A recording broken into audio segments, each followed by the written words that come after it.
Good day, everyone. I'm doing a demo of a proof of concept about workspace creation, and it's an automated process wherein if a user or a team in your organization is requesting a new workspace to be created, they would have to go through an approval process first before the workspace is created.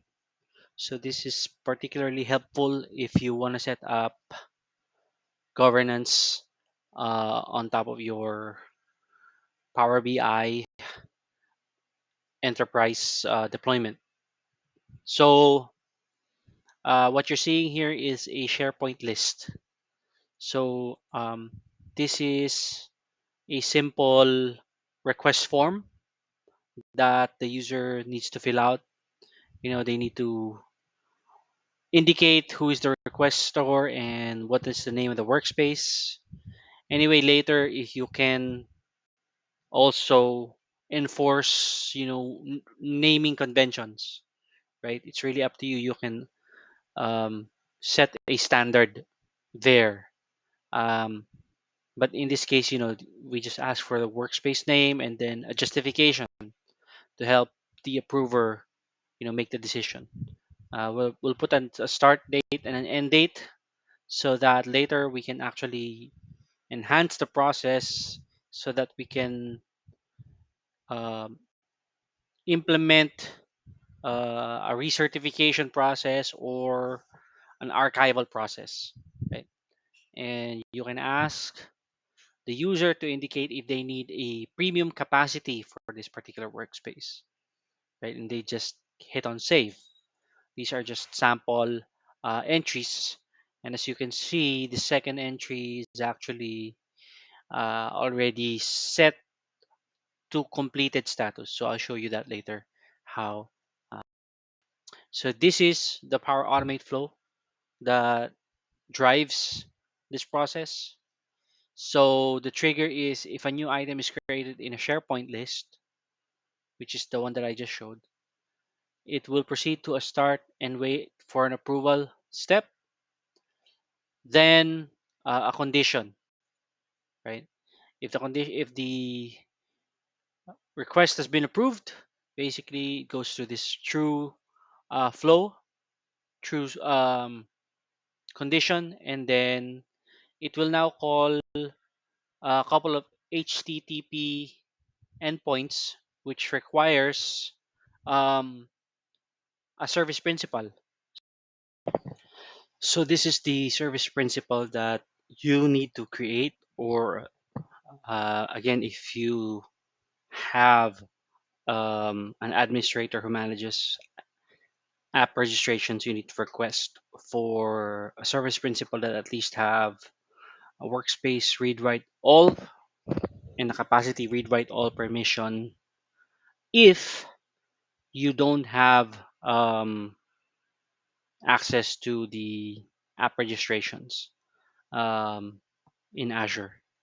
Um, and also, you need to have a secret created so that along with the um, app ID, which is in the overview section, um, you can configure the get access token step in Power Automate.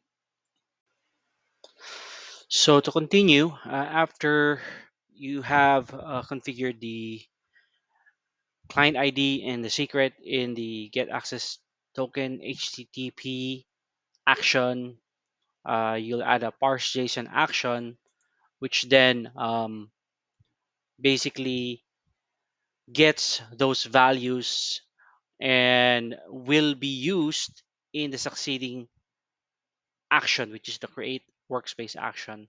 So what this basically authorizes you, it checks the whether you have the necessary permissions before it proceeds to actually create the workspace. So um, this is the create workspace action. and in the body is you where you will declare the parameters, which includes the workspace name, the requester name, and the justification. So essentially, this action um, now proceeds to creating the actual workspace.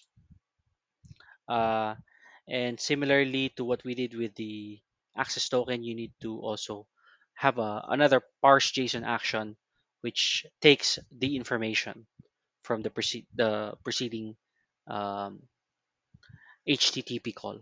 The next action is another HTTP call, which then creates or adds um, a security group to that workspace you just created.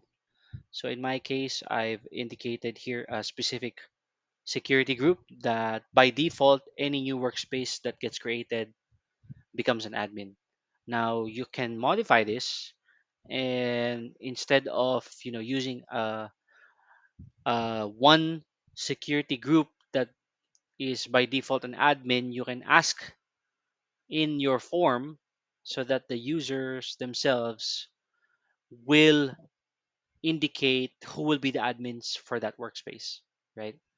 You can also enforce a two admin policy wherein it ensures that there's two users or user groups that are set as admins in every workspace. So once that is done, you modify the SharePoint item status to completed. Basically, that's what this means. And you can automate, or rather, add another action here to send an email to the requester to notify them about the new workspace that they requested and it has been created.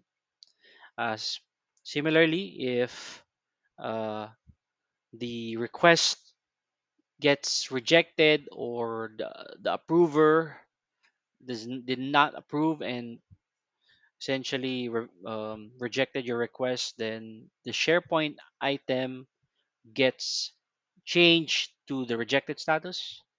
And as an optional action, you can also send an email to the requester about the rejection. So yeah, that's basically it. So we've tested the flow, and as you can see here in the first row, I created a new workspace request. So the workspace name is called another workspace testing. So this is an example email notification that the set admin in your approval action will receive. Basically, this shows that I've already approved it.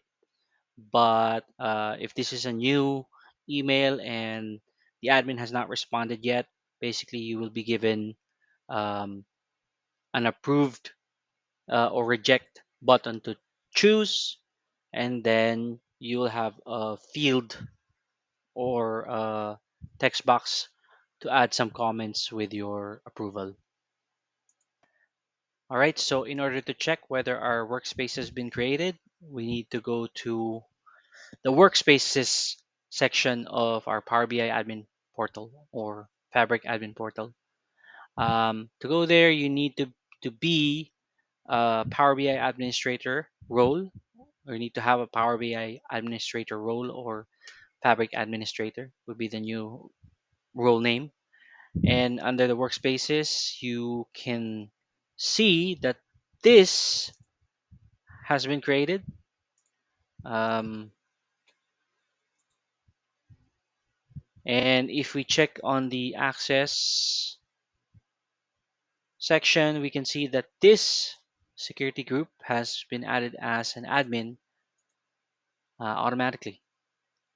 So if we go back to the SharePoint list, we will now see that this item status has now been set to completed. which is the last step of our um, automate automated flow. So yeah, that's a quick end-to-end walkthrough. Hope you enjoyed. Like and subscribe.